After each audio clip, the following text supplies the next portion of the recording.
গাজায় যুদ্ধবিরতি নিয়ে মতৈক্য হয়নি হামাস ইসরায়েলের অভিযোগ, ইসরায়েলি জিম্মিদের জীবন নিয়ে ভাবছেন না নেতানিয়াহু। সিরিয়ার সংঘাত কবলিত দক্ষিণাঞ্চলে যুদ্ধবিরতির ঘোষণা অন্তর্বর্তী প্রেসিডেন্টের। শান্তি ফিরিয়ে আনতে সোয়েদায় মোতায়েন করা হচ্ছে সেনা সদস্যদের। কুখ্যাত যৌন অপরাধীকে 2 দশক আগে লেখা ট্রাম্পের চিঠি ঘিরে তোলপাড়, ভুয়া তথ্য প্রচারের অভিযোগে $10 বিলিয়ন মানহানি মামলা মার্কিন প্রেসিডেন্টের।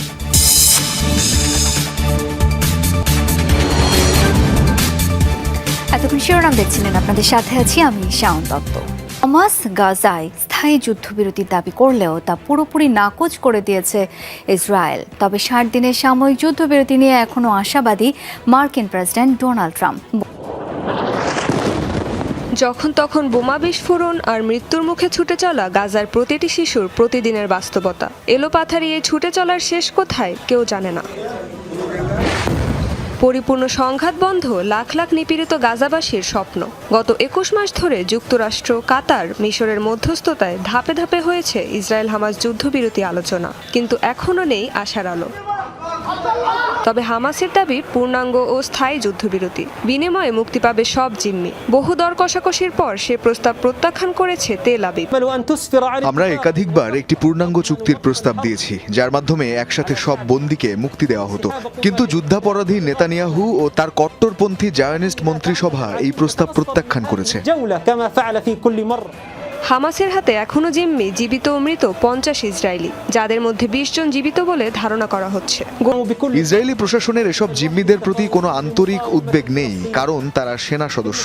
তেল আবিব জনমতকে এমনভাবে প্রস্তুত করেছে যেন সেনাদের মৃত্যু একটি স্বাভাবিক ও গ্রহণযোগ্য ব্যাপার। অন্যদিকে সাময়িক যুদ্ধবিরতি চুক্তি নিয়ে এখনও আশাবাদী মার্কিন প্রেসিডেন্ট ডোনাল্ড ট্রাম্প।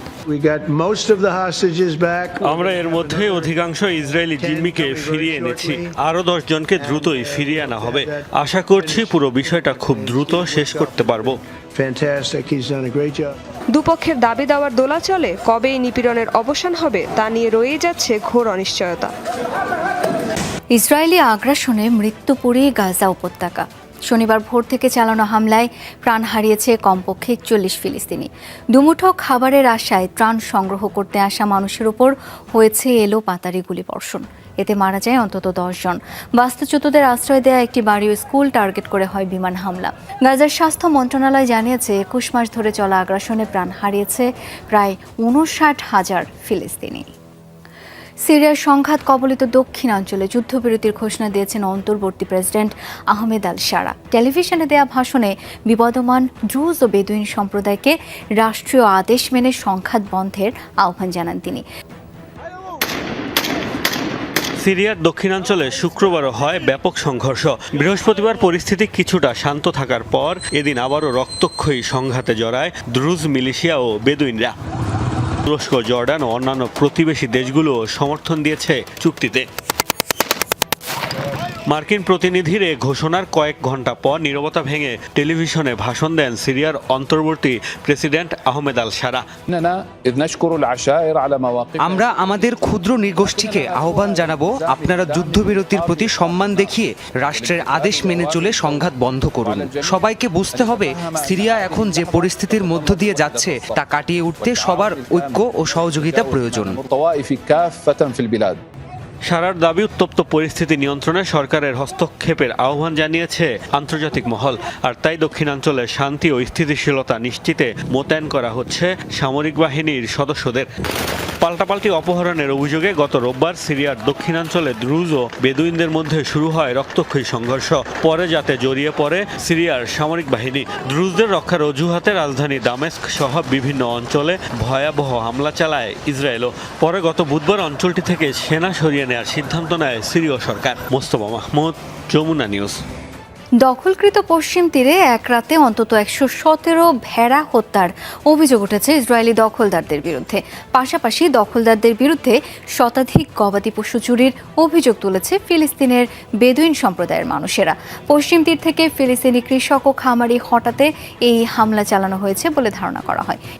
ইসরায়েলে হামলা চালিয়েছে ইয়েমেনের সশস্ত্র গোষ্ঠী হুতি।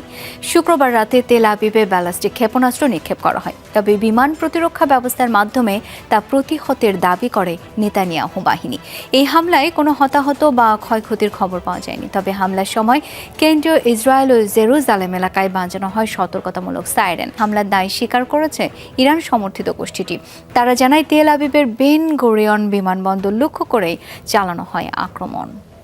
কুখ্যাত যৌন অপরাধী জেফ্রি এপস্টেইনকে 22 বছর আগে লেখা ডোনাল্ড ট্রাম্পের এক চিঠি ঘিরে চলছে তোলপাড়। জন্মদিনের শুভেচ্ছা বার্তায় অশালীন ছবি জুড়ে দিয়েছিলেন ট্রাম্প। ওয়াল স্ট্রিট জার্নালে এমন বিস্ফোরক খবর প্রচার করায় ক্ষোভে ফেটে পড়েছেন মার্কিন প্রেসিডেন্ট।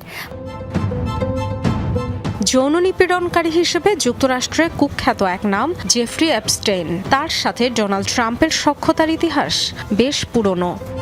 জেফ্রির 50তম জন্মদিনে টাইপরাইটারের মাধ্যমে লেখা একটি শুভেচ্ছা বার্তা পাঠিয়েছিলেন ট্রাম্প, যেখানে শুভ জন্মদিন লিখে জেফ্রির প্রতিটি দিন আলাদা এবং রহস্যময় হোক এমন কামনা করেন তিনি। সাথে মার্কার দিয়ে আঁকা একটি নগ্ন নারীর ছবিও ছিল, নিচে ডোনাল্ড নাম লেখা স্বাক্ষর। পুরো খবরটি ভিত্তিহীন বলে উড়িয়ে দেন। লেখার ভাষা কিংবা ছবি তার আঁকা নয় বলে দাবি করেন তিনি। হুমকি দেন প্রতিবেদনের সাথে জড়িতদের বিরুদ্ধে আইনি ব্যবস্থা নেয়ার। নারী ও শিশু পাচার এবং যৌনকর্মে ব্যবহারের গুরুতর অভিযোগ ছিল জেফ্রির বিরুদ্ধে। বিচার কাজ চলাকালে 2019 সালে কারাগারে আত্মহত্যা করেন তিনি। ট্রাম্প শিবির নিজেই ষড়যন্ত্র তত্ত্ব ছড়ায়। ডরথি দাস্ট্রিন, যমুনা নিউজ। বেশি বাড়াবাড়ি করলে ভেঙে যাবে ব্রিক্স জোট, এমন মন্তব্য করেছেন মার্কিন প্রেসিডেন্ট ডোনাল্ড ট্রাম্প। ভারত সহ জোটভুক্ত দেশগুলোর উপর 10% শুল্ক আরোপের হুমকিও দিয়েছেন তিনি। জোটকে কটাক্ষ করে নানা মন্তব্যও করেন। হুমকি দেন বেশি শক্তিশালী হওয়ার চেষ্টা করলে খুব দ্রুতই ভেঙে যাবে এই জোট। ট্রাম্প বলেন, গুরুত্বপূর্ণ মুদ্রা হিসেবে বিশ্বজুড়ে মার্কিন ডলারের অবস্থান ধরে রাখতে দৃঢ় প্রতিজ্ঞ তিনি। ব্রিক্স নামে ছোট একটা জোট আছে যেটা খুব দ্রুতই ভেঙে যাওয়ার পথে। তাদের সভায় বলতে গেলে কেউই আসে না। এই জোট মার্কিন শুল্ক আরোপকে ভয় পাচ্ছে। বেশি শক্তিশালী হওয়ার চেষ্টা করলে খুব দ্রুতই ভেঙে পড়বে জোটটি। ইউক্রেনের বেশ কয়েকটি সামরিক স্থাপনায় হামলা এবং আরও কয়েকটি নতুন বসতি দখলের দাবি জানিয়েছে রাশিয়া। গেল এক সপ্তাহে ইউক্রেনের বিভিন্ন সামরিক স্থাপনা, বিমানবন্দর, অস্ত্রাগার ও জ্বালানি ডিপো লক্ষ্য করে অন্তত 5টি ক্লাস্টার বোমা নিক্ষেপের কথা জানিয়েছে রুশ প্রতিরক্ষা বিভাগ। একই দিনে ইউক্রেনের প্রেসিডেন্ট ভলোদিমির জেলেনস্কি জানান, সবচেয়ে বেশি নজর দেওয়া হচ্ছে সীমান্তে যুদ্ধ পরিস্থিতির উপর। কঙ্গোর সরকারের সাথে M23 বিদ্রোহী গোষ্ঠীর মধ্যে একটি সমঝোতা চুক্তি হয়েছে। শনিবার কাতারের রাজধানী দোহায় দুপক্ষের মধ্যে চুক্তি স্বাক্ষর হয়। পূর্ব কঙ্গে দুপক্ষের মধ্যে চলমান রক্তক্ষয়ী সংঘাত বন্ধে এই সমঝোতা হয়। গেল মার্চে DRCর প্রেসিডেন্ট ফেলিক্স তিসেকেদি এবং রুয়ান্ডার প্রেসিডেন্ট পল কাগামের মধ্যে একটি বৈঠকের আয়োজন করে কাতার। উভয় পক্ষ তাৎক্ষণিক ও নিঃশর্ত যুদ্ধবিরতির আহ্বান জানায়। দর্শক, যমুনা ডেস্কে পর্যন্তই। ধন্যবাদ এতক্ষণ সাথে থাকার জন্য।